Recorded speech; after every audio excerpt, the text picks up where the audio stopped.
Hey guys what's up, this is Rohan Singh and welcome to the YouTube channel. आज हम लोग बात करने वाले हैं सुपरपोजिशन थ्योरम के बारे में, जो कि एक बहुत अच्छी थ्योरम है। ठीक है, तो करते हैं स्टार्ट। सबसे पहली चीज यार, आप अपने साथ एक कॉपी रख लो और जो कुछ मैं बोल रहा हूं ना उसको तुरंत की तुरंत लिखना शुरू कर दो। ठीक है, मैं इस पर्टिकुलर एग्जांपल की हेल्प लूंगा आपको समझाने के लिए कि किस तरीके से क्वेश्चन को सॉल्व किया जाता है इस पर्टिकुलर मेथड से। ठीक है, तो सबसे पहला स्टेप ये है कि आपके सामने जो सर्किट दे रखा है उसमें से कोई भी एक पोटेंशियल सोर्स या करंट सोर्स को चुन लो, यानी कि चूज एनी सोर्स।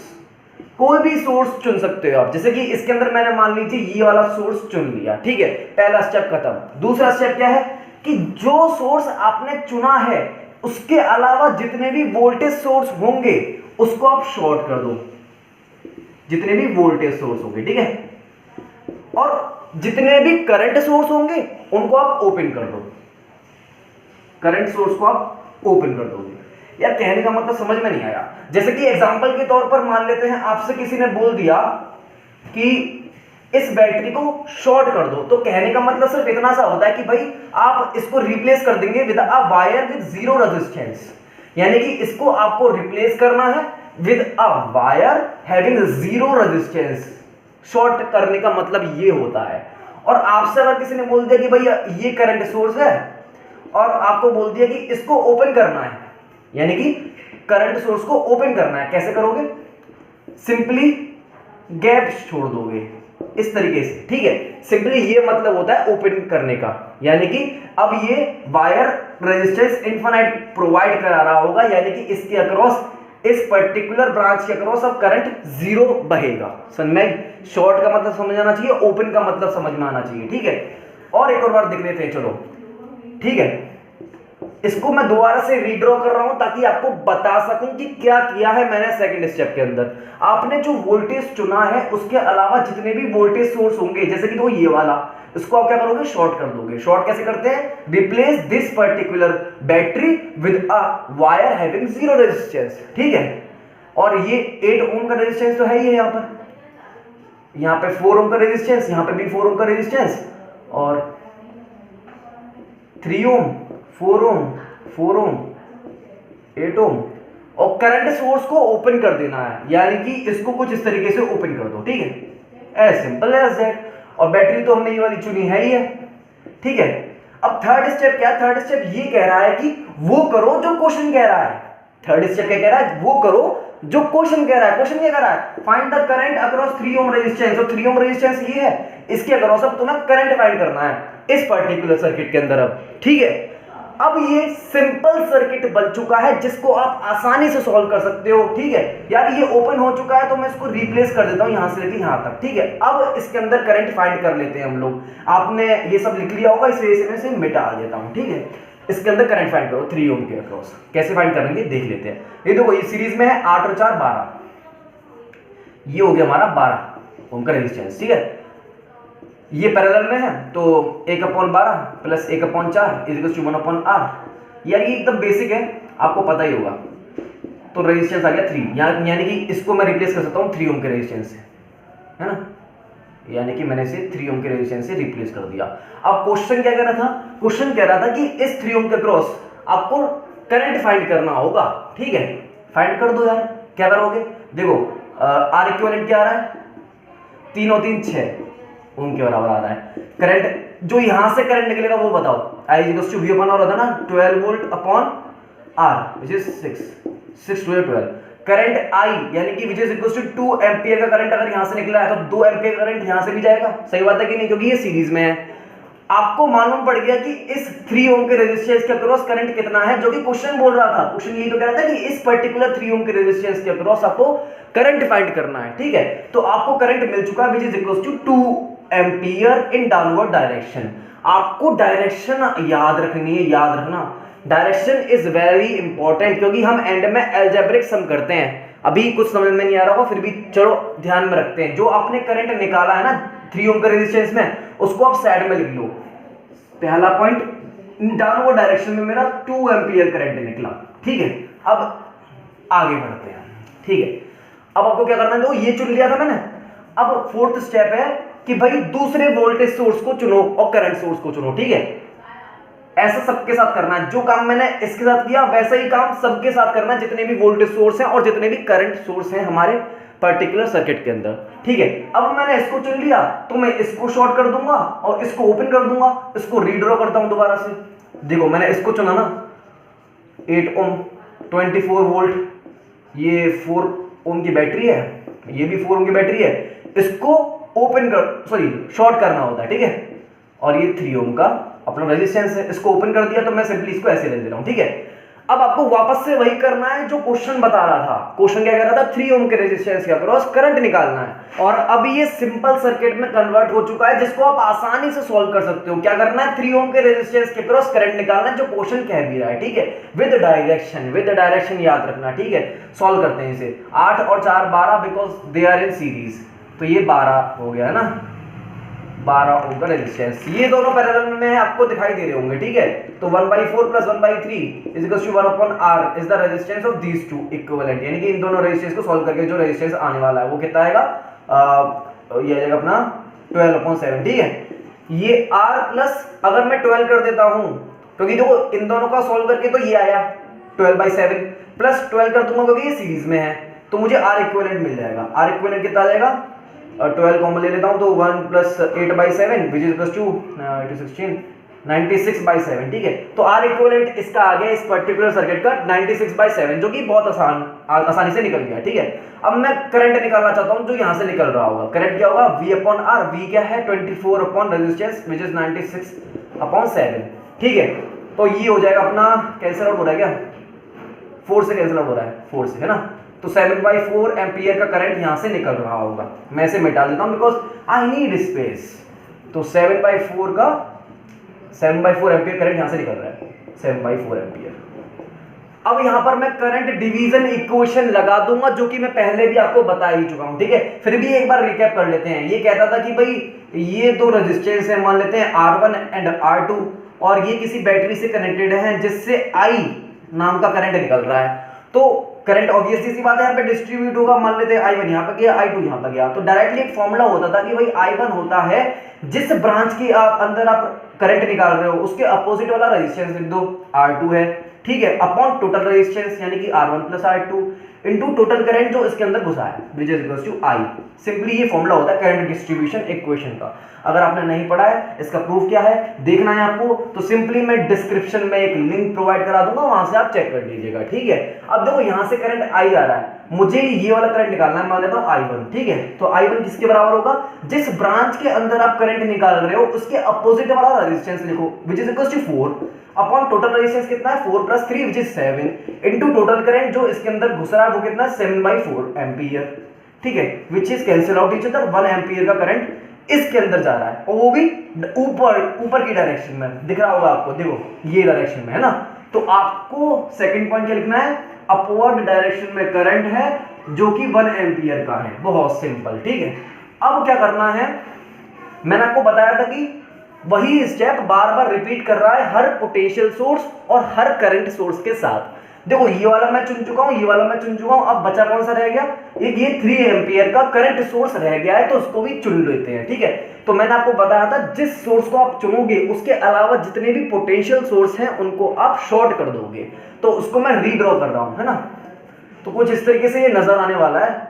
ये दो मैंने इसे शॉर्ट कर दिया है by replacing it with a wire having 0 resistance, ये मैं आपको बता ही चुका हूं, ठीक है। यहाँ पर 8 ओम का रेजिस्टेंस है और इसको भी वापस से मैंने शॉर्ट कर दिया, ठीक है।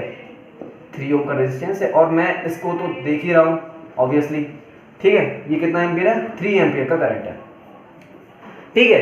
अब हम क्या करते हैं, वापस से वही काम करते हैं कि भाई करंट का डिस्ट्रीब्यूशन होगा, यहाँ से करंट डिस्ट्रीब्यूट होगा, यहाँ से यहाँ पे मान लेता हूँ I1 यहाँ पे गया, I2 यहाँ पे गया। सबसे पहले मुझे I2 निकालना पड़ेगा, ठीक है। I2 निकालने के लिए यार मुझे क्या करना पड़ेगा, आप मुझे बताओ पहले तो। मुझे पहले तो देखो इसका इक्विवेलेंट रेजिस्टेंस बताओ क्या आएगा इसका, इन दोनों को सॉल्व करके। ये पैरेलल में है, दिखाई दे रहा है कि नहीं, ये 3 ओम और ये 4 ओम, ये पैरेलल में है कि नहीं ये मुझे बता दो आप, पैरेलल में है, ठीक है। तो मैं इसको किसी तरीके से लिख सकता हूं, देखो ये तो पैरेलल में है और ये इससे कनेक्टेड है, क्योंकि देखो इसका पोटेंशियल और इसका पोटेंशियल सेम है, ऑब्वियसली इसी बात है।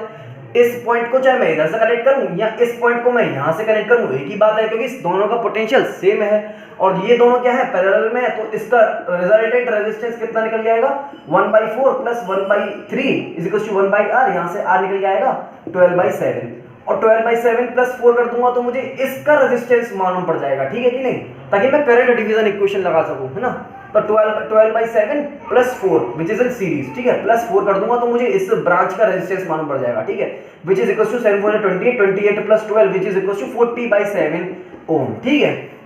तो इस ब्रांच का रेजिस्टेंस मुझे मालूम पड़ गया। अब देखो मुझे मालूम पड़ गया, वैसा का वैसे ही दिखाई दे रहा है कि भाई ये दो रेजिस्टेंस है और यहां से कुछ करंट गया है, ये R1 ये R2, मुझे इसके अंदर करंट निकालना है। कैसे निकालता था कि जिस ब्रांच के अंदर आप करंट निकालना चाह रहे हो, I2 निकालना चाह रहा हूं मैं, I2 किसके बराबर होगा, इसके अपोजिट वाला रेजिस्टेंस देखो which is equal to 8 ohm upon total resistance क्या होगा कि भाई इसका रेजिस्टेंस टोटल प्लस 8 प्लस इस पूरे ब्रांच का रेजिस्टेंस कितना है 40/7।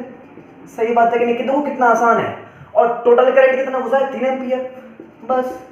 अब इसे दोबारा से सॉल्व करो, 7 8 56 56 प्लस 40 अपना 96 8 अपॉन 96 और ये ऊपर चले जाएगा 7 इंटू 7 इंटू 3, ठीक है। तो ये कैंसिल आउट होने से 3 9 3 2 जा 6, तो 7 8 जा 56 अपॉन 32, ये इतना एम्पियर का करंट यहां से निकल रहा है, यहां से निकल रहा है, ठीक है। अब मुझे फाइंड क्या करना है, 3 ओम के रेजिस्टेंस के अक्रॉस करंट फाइंड करना है। कैसे फाइंड करूंगा, वापस से इस पॉइंट पर करंट डिवीजन इक्वेशन लगा दो, बहुत आसानी से सॉल्व हो जाएगा, ठीक है। तो देखो 56/32 का करंट यहां पर गया, तो मुझे इसके अक्रॉस करंट निकालना है ना, वापस से मान लेता हूं ये I3 है, तो I3 किसके बराबर होगा, जिस ब्रांच के अंदर आप करंट निकाल रहे हो उसके अपोजिट वाला रेजिस्टेंस अपॉन टोटल रेजिस्टेंस कितना है 4 + 3, तो which is equal to 7 into total current कितना गया अंदर 56/32। सॉल्व कर लो, 7 8 56 और 4 8 32, ये अपना करंट आ गया I3 1 एम्पियर के बराबर। और 1 एम्पियर किस डायरेक्शन में, डायरेक्शन भी आपको बतानी पड़ेगी। देखो डायरेक्शन क्या है, डाउनवर्ड डायरेक्शन है, तो थर्ड पॉइंट क्या है, कह रहा है डाउनवर्ड डायरेक्शन 1 एम्पियर, ठीक है, एज सिंपल एज डेट। अब सारे करंट सोर्स और वोल्टेज सोर्स आप चुन चुके हो और उनको सॉल्व कर चुके हो, ठीक है। अब सिंपली एंड में स्टेप ये निकल के आता है कि जितना भी आपने पॉइंट लिखे हैं कॉर्नर के अंदर, यानी कि करंट निकाला है आपने 3 ओम के रेजिस्टेंस के अक्रॉस, उनका आपको अलजेब्रिक सम कर देना है, ठीक है। अलजेब्रिक सम किस तरीके से करेंगे, विद डायरेक्शन। देखो अगर ऊपर वाला डायरेक्शन है, ऊपर वाली डायरेक्शन को पॉजिटिव ले रहे हो तो डाउनवर्ड डायरेक्शन को नेगेटिव लोगे, अगर डायरेक्ट नीचे वाली डायरेक्शन को पॉजिटिव ले रहे हो तो ऊपर वाली डायरेक्शन को आप नेगेटिव लोगे। जैसे कि देखो मैं डाउनवर्ड डायरेक्शन को पॉजिटिव ले रहा हूं, तो प्लस का 2 और प्लस का 1, ठीक है, देखो प्लस का 2 प्लस का 1 और माइनस का 1 क्यों करा, क्योंकि इसकी अपोजिट डायरेक्शन है, ठीक है। सिंपली ऐड कर दो तो जो बचेगा ना वो करंट होगा। बट डायरेक्शन आपको पता नहीं है, डायरेक्शन कैसे पता चलेगी, देखो ये दोनों कैंसिल आउट हो गए, है ना, और डायरेक्शन क्या है, डाउनवर्ड डायरेक्शन है, ये तो बचा 2 एम्पियर डाउनवर्ड डायरेक्शन में इसके अंदर नेट करंट बहेगा 2 ampere, as simple as that. तो ये होता है अपना सुपरपोजिशन थ्योरम, किस तरीके से लगाते हैं ये आपको मालूम पड़ गया। हाँ तो यार कर लेते हैं एक और क्वेश्चन, ताकि आपको मालूम पड़ सके कि ये सुपरपोजिशन थ्योरम कितने वैरायटीज ऑफ क्वेश्चन में अप्लाई हो सकता है। देखो क्वेश्चन कह रहा है find the equivalent resistance between A and B, A और बी पॉइंट के अक्रॉस आपको इक्विवेलेंट रेजिस्टेंस निकालना है इस पर्टिकुलर सर्किट के अंदर। ये एक इनफिनाइट ग्रिड है, ये आगे की तरफ इनफिनाइट जा रहा है, नीचे की तरफ भी इनफिनाइट जा रहा है, इधर भी और इधर भी, ठीक है। और बोल रहा है कि करंट आई जा रहा है इनसाइड द सर्किट फ्रॉम ए, यानी कि ए के थ्रू करंट आई जा रहा है इनसाइड द सर्किट, और बी के थ्रू करंट वही आई करंट बाहर की तरफ निकल रहा है, ठीक है। तो मैं इस स्टेटमेंट को, इस पर्टिकुलर स्टेटमेंट को कुछ इस तरीके से लिख सकता हूं क्या, करंट आई जा रहा है अंदर की डायरेक्शन में थ्रू ए और करंट वही आई करंट बाहर आ रहा है थ्रू बी। सही बात है कि नहीं। अब आप मुझे बताओ, वही सुपरपोजिशन थ्योरम लगाओ। सुपरपोजिशन थ्योरम क्या कहती थी, सुपरपोजिशन थ्योरम कि भाई जिस सोर्स को आप कंसीडर कर रहे हो उसके अलावा जितने भी वोल्टेज सोर्स हैं उनको शॉर्ट कर दो और करंट सोर्स हैं उनको ओपन कर दो। मैंने इसको कंसीडर किया तो मैं इसको ओपन कर दूंगा क्योंकि ये करंट सोर्स है, ठीक है। तो यहां से आई करंट गया, हम जानते हैं ये एक सिमेट्रिक सर्किट है, सही बात है कि नहीं। इस वजह से ये आई करंट सिमेट्रिकली डिवाइड होगा सभी डायरेक्शन में क्योंकि ये इनफिनाइट ग्रिड है, ठीक है। सभी डायरेक्शन में ये I/4 यहां से इस पर्टिकुलर पॉइंट से I/4 इस तरीके से डिस्ट्रीब्यूट हो जाएगा, ठीक है। और मुझे क्या करना है, ए बी के अंदर करंट निकाल लेता हूं। ये पॉइंट मान लेता हूं ए है और ये पॉइंट मान लेता हूं बी है और ये रेजिस्टेंस क्या है, आर है। यहां पे क्वेश्चन में बता रहा है कि सारे रेजिस्टेंस की वैल्यू आर के बराबर है, ठीक है। तो इसमें मालूम पड़ गया, ए बी में पहला पॉइंट मालूम पड़ गया, इस डायरेक्शन में करंट कितना बह रहा है, I/4 बह रहा है, ठीक है। सबसे पहला पॉइंट। अब मैंने कंसीडर किसको किया, इसको कंसीडर करता हूं और इसको मैं फिर ओपन करना पड़ेगा, सही बात है कि नहीं। सुपरपोजिशन में यही तो करते थे कि भाई एक सोर्स को पकड़ो और दूसरे सोर्स को, या तो वो वोल्टेज सोर्स होगा या करंट सोर्स होगा। वोल्टेज सोर्स हो तो शॉर्ट कर दो, करंट सोर्स हो तो ओपन कर दो। ये एक करंट सोर्स है इसलिए मैंने इसे ओपन कर दिया, ठीक है। अब यहां पर करंट आई तब निकलेगा जब यहां से सिमेट्रिकली I/4 करंट इसके अंदर घुसेगा, सही बात है कि नहीं। यानी कि I/4 जब इसके अंदर से घुसेगा, I/4 यहां से घुसेगा, I/4 यहां से घुसेगा और यहां से I/4 घुसेगा, तभी तो करंट मुझे I मिल पाएगा इस डायरेक्शन में, सही बात है कि नहीं, ठीक है। तो सेकंड पॉइंट क्या मिल गया मुझे, ए बी के अंदर सेकंड वाले केस में किस डायरेक्शन में करंट बह रहा है। देखो ए बी के अंदर सेकंड वाला केस ये था, ये वाला केस जब मैंने इसे कंसीडर किया था, और जब मैं इसे कंसीडर कर रहा था तब ए बी के अंदर करंट की डायरेक्शन क्या थी, यही डायरेक्शन थी और मैग्नीट्यूड क्या था, I/4। तो मैंने क्या बताया था, एंड में अलजेब्रिक सम करना होता है सभी करंट्स का। ये दो पॉइंट्स निकल गए, इन दोनों का अलजेब्रिक सम कर दो। और अलजेब्रिक सम में साइन का दिमाग में ध्यान रख करना पड़ता है, और डायरेक्शन क्या है, दोनों की सेम है, जिस वजह से हम लोग नेट करंट निकालते हैं कितना आएगा, I/4 प्लस I/4, क्योंकि दोनों की डायरेक्शन सेम है, which is equal to I/2। अब मैं एक एग्जांपल लेट कर लेता हूं कि इस पूरे सर्किट का, ये जो इनफिनिट ग्रिड सर्किट है, उसका रेजिस्टेंस है R इक्विवेलेंट, सिवाय इसको छोड़कर। यानी कि क्या कहना चाह रहा हूं कि भाई ये A पॉइंट है, ये B पॉइंट है और ये रेजिस्टेंस R तो है ही इनके बीच में, और इसके अलावा जितना भी करंट बचा, जितना भी रेजिस्टेंस बचा इस पूरे सर्किट के अंदर, उसका रेजिस्टेंस मान लेता हूं R इक्विवेलेंट, ठीक है। सही बात है कि नहीं। अब मुझे ये पता है कि करंट यहां से I जा रहा था और यहां से करंट कितना निकल रहा था, I निकल रहा था, और मुझे ए बी के अंदर कितना करंट मालूम पड़ गया, अभी निकाला, देखो I/2 करंट निकाला, सही बात है कि नहीं। अगर देखो करंट I इसके अंदर गया और I/2 यहां से इस डायरेक्शन में गया, तो ऑब्वियसली सी बात है यहां पर भी I/2 गया होगा। मैंने क्या करा, यहां पर KCL लगाया। KCL क्या कहते हैं कि मान लेते हैं, देखो I1 करंट गया यहां से, ठीक है, तो आउटवर्ड करंट मैं पॉजिटिव ले रहा हूं, तो देखो I1 प्लस आउटवर्ड करंट क्या है, I/2 इज इक्वल माइनस का इनवर्ट करंट नेगेटिव लूंगा, माइनस का I, ये इनवर्ट करंट है। सिंपली KCL लगाया यार, KCL नहीं पता तो चिंता मत करो, मैं वीडियो के लिंक भेज दूंगा डिस्क्रिप्शन में। तो ये I1 निकल गया I/2, ऑब्वियसली सी बात है ये I/2 करंट होगा इस डायरेक्शन में जो जा रहा होगा, ठीक है। और हम ये जानते हैं पैरेलल में पोटेंशियल सेम रहता है। मैं इसे मिटा देता हूं ताकि यार थोड़ी स्पेस मिल जाए मुझे। मैं जानता हूं कि पैरेलल में पोटेंशियल सेम रहता है, यानी कि जो इसके अक्रॉस पोटेंशियल होगा वही इसके अक्रॉस पोटेंशियल होगा, सही बात है कि नहीं। इसके अक्रॉस, AB के अक्रॉस पोटेंशियल कितना है बताओ, पोटेंशियल क्या होता है, V equals to IR। I कितना आ रहा है, I/2 इंटू रेजिस्टेंस क्या है R, I/2 इंटू R। और वही पोटेंशियल किसके बराबर होगा, इसके बराबर होगा। इसके अंदर करंट कितना आ रहा है, I/2 जा रहा है, I/2 इंटू रेजिस्टेंस कितना है इसका, R equivalent. As simple as that. यहां से R इक्विवेलेंट निकाल दो, कितना आएगा, ये I/2 से I/2 कैंसिल आ गया, तो ये R आ गया। तो यानी कि ये जो इक्विवेलेंट रेजिस्टेंस निकल के आ गया वो नथिंग बट क्या है, R है, ठीक है।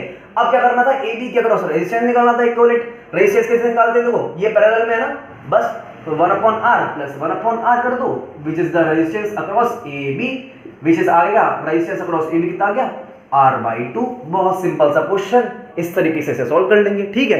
एक और क्वेश्चन कर लेते हैं इसी तरह, तो कर लेते हैं यार एक और क्वेश्चन। ये क्वेश्चन में क्या कह रहा है कि भाई ट्रायंगुलर ग्रिड है रेजिस्टेंस की, जो कि इनफिनाइट में फैली हुई है सभी डायरेक्शंस में, ठीक है। और फाइंड करना है रिजल्टेंट रेजिस्टेंस अक्रॉस AB के अक्रॉस रिजल्टेंट रेजिस्टेंस फाइंड करना है। और बोल रहा है कि करंट I गया है A से।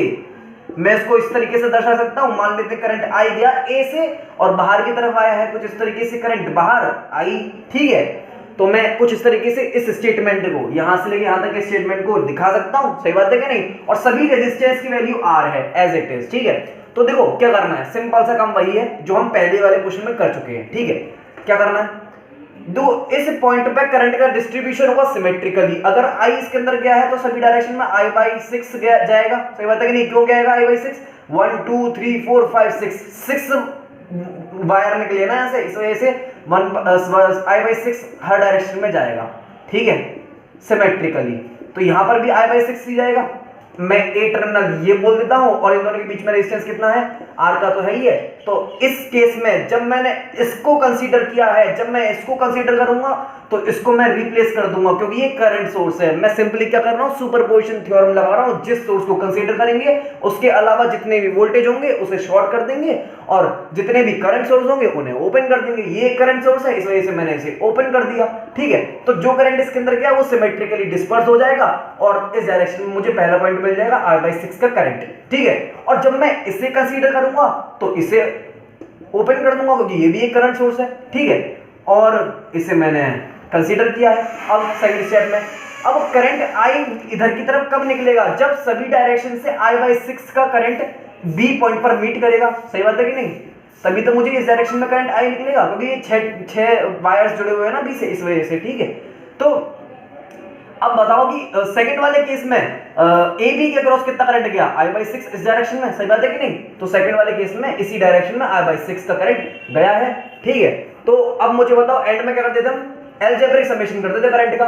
दोनों करंट्स का डायरेक्शन सेम आया है और मैग्नीट्यूड क्या है, 1/6 है, सॉरी I/6 है एक का और दूसरे का क्या है, I/6 है। सिंपली एडिशन कर दूंगा क्योंकि डायरेक्शन सेम है। तो I/6 plus I/6 which is equals to I/3, as simple as that. यानी कि नेट करंट जो बह रहा है ए बी के अंदर, यानी कि ए से लेके बी के अंदर, वो कितना है, I/3। अब मैं एक काम करता हूं, देखो ये ए है, ये बी है, ये I/3 का करंट जा रहा है इसके अंदर, ठीक है। अब मान लेता हूं कि इस रेजिस्टेंस के अलावा जितने भी रेजिस्टेंस है उन सबका इक्विवेलेंट Req के बराबर है, ठीक है। मान लेते हैं Req के बराबर है, ठीक है। इसकी मुझे वैल्यू फाइंड करनी है।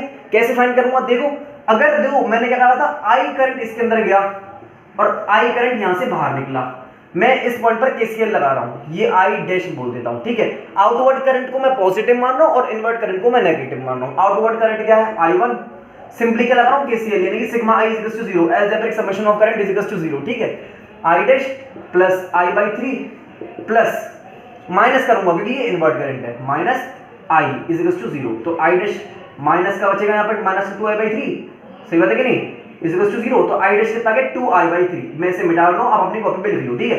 तो करंट कितना निकल गया यार, 2I/3, 2I/3 का करंट इस डायरेक्शन में जा रहा है। मैं मानता हूं पोटेंशियल सेम होगा, जो इसका क्रॉस पोटेंशियल है वही इसका क्रॉस पोटेंशियल होगा। इसका क्रॉस पोटेंशियल क्या है बताओ, V is equal to VAB बोल देता हूं ना, V is equal to I into R, ये R के बराबर तो यही है, तो I/3 into R, वही पोटेंशियल इसके बराबर होगा।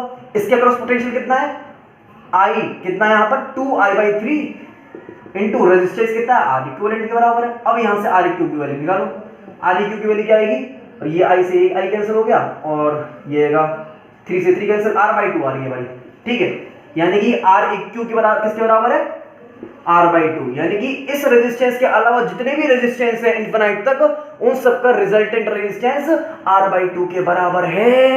अब क्या करना है, सिंपली सी बात है, देखो ए बी के क्रॉस रिजल्टेंट रेजिस्टेंस फाइंड करना ना, ये R ये R/2 ये पैरेलल में है, तो ए बी के क्रॉस रेजिस्टेंस फाइंड कैसे करूंगा, 1/R plus 1/R/2 is equal to 1/RAB बोल देता हूं। बस ये 2 ऊपर चले जाएगा, ये बचेगा R/3/R 1/RAB। तो यहां से RAB which is the equivalent resistance between A and B is equals to R/3, as simple as that. तो कितना आसान होता है इन क्वेश्चनों को सॉल्व करना बाय सुपरपोजिशन थ्योरम।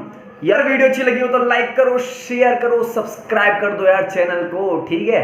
तो मिलते हैं अपनी अगली वीडियो के अंदर, तब तक के लिए goodbye, with high phi.